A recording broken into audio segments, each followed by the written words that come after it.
Assalamualaikum warahmatullahi wabarakatuh. Bismillahirrahmanirrahim. Alhamdulillahirabbil alamin. Wassalatu wassalam ala sayyidina wa nabiyina Muhammad wa ala alihi washabihi ajmain. Hadirin jamaah Majlis Ta'lim yang berbahagia, fa inna insyaallah ba'asyu fi kitabi Syekh Abdul Qadir Jailani Fathur-Rabbani insyaallah. Hari ini kita berjumpa kembali. Mudah-mudahan Allah Subhanahu wa taala memberikan hidayah tambahan kepada kita selalu dalam mengarungi bahtera ma'rifatullah. Amin ya rabbal alamin. Wa nafa'na bihi wa ulumihi fid darain insyaallah. Hari ini kita membahas tentang persoalan lupa ya. Kenapa kita lupa dengan Allah? Lupa itu sebagaimana sih hakikat lupa itu bagaimana? Kadang kita merasa ingat dengan Allah tapi sebenarnya kita lupa.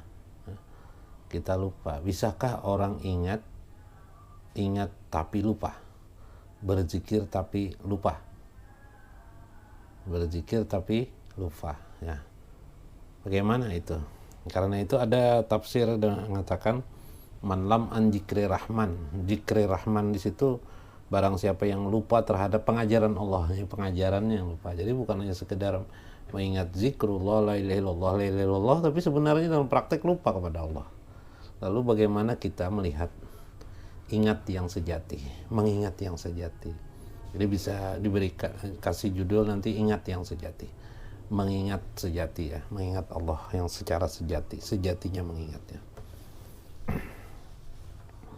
Faqala al-mu'allif rahimahullah, ya munafik, wahai orang yang munafik, orang muslim ya, orang muslim tapi munafik ya.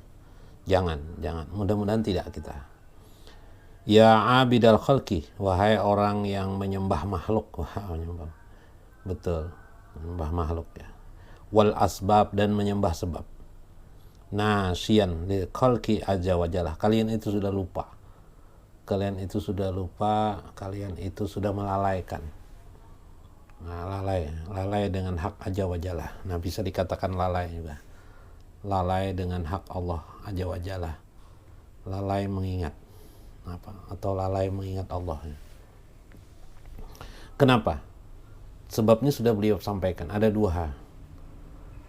Kita menyembah makhluk dan menyembah sebab. Nah, kita pertama dulu menyembah makhluk. Bagaimana menyembah makhluk? Ketika kita terikat dengan kehidupan makhluk, keterikatan kita menjadikan kita lupa.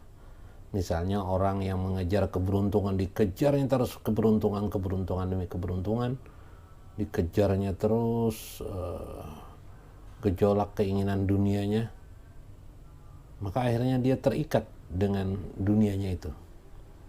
Akhirnya dia tidak bisa mundur lagi. Maka ketika itu dia sudah terikat itu sudah penyembahan sifatnya.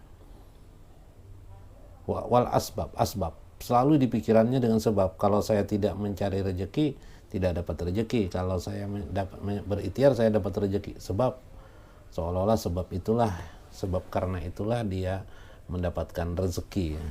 Nah, inilah hancurnya teologi, hancurnya kejiwa ketuhanan, bahwa sebenarnya sebab itu adalah Allah Subhanahu wa taala yang memberikan rezeki kepada kita.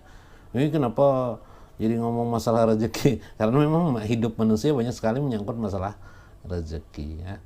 Masalah rezeki, keselamatan hidup, sebenarnya kepada Allah kan kita bertolong kepada Allah, tetap berdoa kepada Allah dengan tetap menyadari bahwa segala ikhtiar dan usaha kita ini hanya lebih berikhtiar, yang menentukan dapat dan tidaknya itu adalah ketentuan Allah Subhanahu wa taala. Jadi karena itu Tuhan saya nanti mengajarkan tentang bagaimana mata kita ini melihat di dua arah. Mata di dua arah, tapi sementara ini beliau mengingatkan kepada kita sehingga menyebabkan keadaan-keadaan itu menjadikan kita nasyan, lupa dengan Allah atau lalai dengan Allah Subhanahu wa taala. Lalai. Kadang karena pekerjaan kita seharian penuh atau sampai malam atau apa, kita lupa mengerjakan sholat aja, kita lupa, tidak bisa lagi mengerjakan sholat. Bahkan banyak ya, orang itu ingin mengerjakan sholat tapi tidak bisa karena terikat dengan kehidupan duniawinya sedemikian rupa. Mungkin Anda dapat mengingat-ingat ya. Sederhana aja, misalnya ada orang beternak ayam asik beternak ayam, lupa dia sholat. Atau kalau kita dalam kehidupan dunia ini asik main game, asik main game terus hari-hari. Akhirnya kita terikat dengan main game itu, aturan-aturan di game itu kita ikuti, kita turuti. Yang terjadi adalah kita asik dengan itu dan lupa kita dengan Allah. Kalaupun kita sholat kita tuh sekedar melepas kewajiban saja. Kemudian kita main game lagi, atau main catur, atau main apa saja yang melupakan kita asik melihat TV aja dilihat, berita-berita artis, berita-berita apa itu namanya, yang berita gosip-gosip kita dengarkan yang justru kita menjadikan dosa dan lupa kepada Allah. Itulah kita terikat dengan kehidupan senda gurau kita. Terlalu banyak kehidupan itu mengikat kita sehingga memaksa kita lupa dengan Allah atau lalai dengan Allah Subhanahu wa taala. Ini problematika juga dalam hidup kita. Maka pada saat seperti itu kita sudah lupa kepada Allah, kita menjadi penyembah makhluk Allah, penyembah ciptaan Allah. Ada orang hobi dengan mobil merek tertentu misalnya, asik dengan mobil aja dia, hari-hari berteman dengan apa itu kelompok mobil itu, kelompok kendaraan, misalnya kendaraan itu jalan-jalan itu hari-hari. Akhirnya kita terikat dengan itu, dengan lingkungan itu, mengakibatkan kita banyak melupakan Allah. Akhirnya sholat kita atau zikir kita hanya sekedar formalitas saja. Mana yang disuruh syariat ini kerjakan, selesai kita bermain lagi dengan keadaan itu, lupa lagi kita. Demikian juga orang yang asik dagang asik dagang, luar biasa asik dagang, sampai lupa segala-galanya itu kan.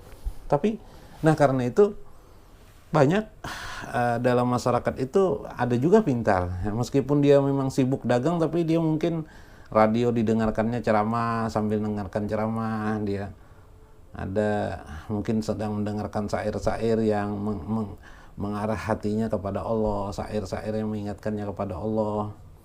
Itu pintar juga itu orang itu, daripada dia lupa dia setel, atau mungkin sekarang zaman YouTube, disetelnya YouTube, didengarkannya sambil dagang dia. Itu pintar, itu orang itu pintar. Bahwa dia tidak ingin, memang dia terikat dengan dunianya dagang, tapi juga sisi lain dia ingin terikat dengan Allah Subhanahu. Ya begitu, apa bisa terjadi itu. Lalu dia mengolah hatinya, mengatur hatinya, sehingga keadaan ini bisa menyelamatkan juga bagi dirinya. Jangan sampai terlalu asik. Nah, ini cara orang masyarakat agar dia tidak cara pilihan dia agar dia tidak lupa dengan Allah, sehingga dia masih menyempatkan di saat kesibukannya terhadap kesibukan duniawi. Subhanallah, ini luar biasa. Turidu ayyaqa'a biyadika ma'haja ma'anta fihi la karamatan laka wala ijazatan laka. Maka engkau menghendaki untuk berada di posisi kemuliaan, derajat yang tinggi di sisi Allah, sedangkan engkau sendiri nasihan, engkau sendiri melupakan Allah, engkau sendiri lalai terhadap Allah. Ada apa kamu ini? Kalau kamu berzikir la ilaha illallah, kamu di mulut saja, hati kamu tidak mengingat Allah. Kalau kamu hati dan mulut kamu mengingat Allah, asik dengan Allah, pasti kamu tidak terlalu asik dengan hal-hal bersifat senda gurau atau kehidupan yang disebut tadi. Anda tidak terlalu asik, Anda tidak terikat dengan mereka. Loh, kenapa sekarang Anda terikat? Terikat. Seperti kecanduan ya. Orang kecanduan itu kan terikat. Kecanduan minum-minuman keras, susah sekali dia menghilangkan candu. Dia terlalu ingin minuman keras. Atau orang yang candu main judi, berat sekali dia menghilangkan judi itu. Apakah judi itu bisa sekarang judi lewat internet, ataukah judi itu langsung? Susah sekali dia itu karena itulah yang tadi itu menyembah, akhirnya yang disembahnya makhluk. Sebab yang ada dalam pikirannya sendiri, dia menyembah dirinya sendiri, dia menyembah pikirannya sendiri, dia terikat dengan keadaan itu. Itu maksud kata Tuhan saya. Paslam, maka berserah dirilah kepada Allah. Secepatnya lah berserah diri, kembali kepada Allah, bertobat kepada Allah. Summa ta'lim, kemudian belajar, summa amal, kemudian beramal, kemudian wal akhlas, dan belajar ikhlas, berserah diri, bertobat kepada Allah, belajar beramal, kemudian belajar ikhlas, lakukan itu. Wa illa fala tuhidu. Maka jika engkau tidak juga dapat melakukan itu, tidak lain, engkau tidak akan pernah menggapai, menikmati hidayah dari Allah Subhanahu wa taala. Ternyata hidayah harus kita gapai, harus kita coba. Waihaka ma baini wa bainika adawatun ghairu anni aqulul haq wala ahabika fi dinillahi azza wa jalla. Aku hanya memberi nasihat kepada engkau. Celaka kalau engkau marah kepadaku, kata Syekh. Ini dari Allah Subhanahu wa taala. Karena pecandu-pecandu, orang-orang terikat dengan dunianya, susah sekali dinasehati, kata Syekh. Jadi ya, resikonya bisa bermusuhan dengan orang-orang seperti itu. Terserah kamu lah, kata Syekh. Saya tidak membuat permusuhan dengan kamu. Saya hanya memberitahukan kepada kamu agar kamu berserah diri kepada Allah secepatnya, bertaubat, belajar, kemudian beramal dan ikhlas dalam hidup itu. Bagaimana kamu secepatnya kembali kepada Allah sebelum nanti ada kekuatan dari Allah yang meluluh lantahkan diri kita. Nah, bisa aja misalnya kita tiba-tiba kena musibah, bencana yang mengakibatkan misalnya kecelakaan, ya udah mengakibatkan hilangnya anggota tubuh atau cacat kita, gimana lagi kita nanti? Atau keadaan yang lebih mengerikan lagi dari itu, nauzubillah min dzalik. Secepatnya bertobat kepada Allah, begitu kata saya. Qad taribat ala kusunati kalamis masyaikh wa kusunatil ghorbati wal fakri. Sudah banyak engkau mendapatkan, atau kita ini mendapatkan nasihat. Kita sekarang di zaman modern ada dari radio, dari ceramah, dari YouTube, dari media sosial, dari lingkungan kita, masjid sekitar kita, surau-surau kita, teman-teman handaitan kita menasihati kita seringkali, menyampaikan berbagai hal. Dari ucapan-ucapan kalam, perkataan syekh-syekh, guru-guru, sudah banyak. Atau perkataan yang asing bagi kita, tapi kadang-kadang kita anggap menyakitkan kita. Tapi kapan kita kembali, ketimbang kita hanya mendengar saja? Kapan kita memulai untuk melakukan perbuatan yang lebih bagus? Iza jahara minni ilaika kalam fakhuzuhu minallahi azza wa jalla. Karena itu jika saya menyampaikan nasihat-nasihat seperti ini, kata saya, ambillah itu. Sungguhnya itu semuanya dari Allah. Fa innahu huwallazi antaqan bihi, karena dia sendirilah, Allah sendirilah yang berbicara kepadaku sehingga aku menyampaikan ini semata-mata, bukan karena yang lain. Ijadaqalta alayya fadakul uryanan. Karena itu jika engkau masuk kepada diriku, kata saya, menjadi muridku, kata saya, atau mendengarkan nasihatku, maka masuklah uryanan, dengan telanjang hawa nafsu kalian, dengan telanjang jiwa kalian.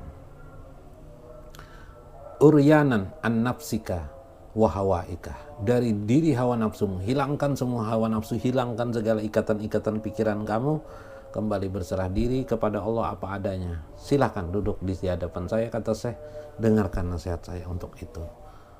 Lau kana laka basyirah la ra'aitani aidan uryanan. Jika engkau juga menggunakan basirahmu, basirah ini hati nurani atau yang disebut dengan fuad, bukan sekedar hati tapi yang di dalam sir. Jika kamu menggunakan sir kamu, yang hati yang terdalam kamu itu, kamu juga akan melihatku bertelanjang.